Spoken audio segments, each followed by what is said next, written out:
Pag-counterflow sang isa ka taxi sa dalan sa La Paz, Iloilo City, nakuhaan sang video. Insidente ginausisa na sang taxi company kag LTO6. Ini ang gintutukan ni Kim Salinas. Makit-an sa sininga video ang mahinay nga pagpadalagan sang salakyan sang MDRRMC sang San Rafael, Iloilo sa isa ka dalan.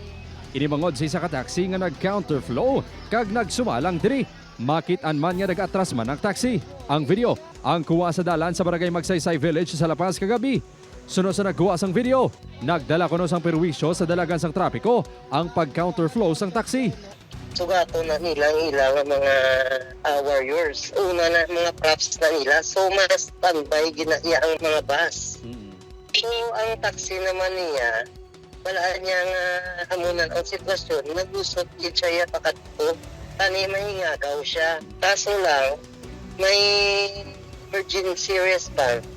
Kaya nag-counter man sa iyang way. Gilayon nag-investigar ang taxi company sa insidente. Depensa sang driver sunod sa general manager.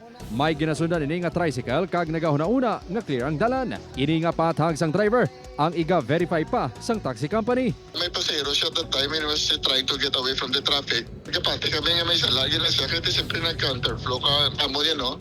Strict dogi na kami sa mga reckless kaya because that does not only involve the property of the company but siyempre ang life ng public. Depende sa resulta sa investigasyon, posible masuspend sa isa tubtob 2 ka semana ang taxi driver. Ipaidalo man siya sa retraining sa driving safety.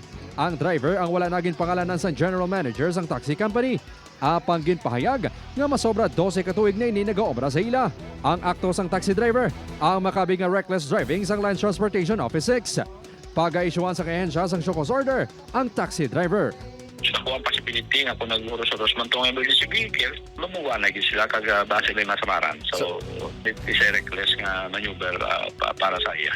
Upod kay Cirilo Renduque, Kim Salinas, 1 Western Visayas.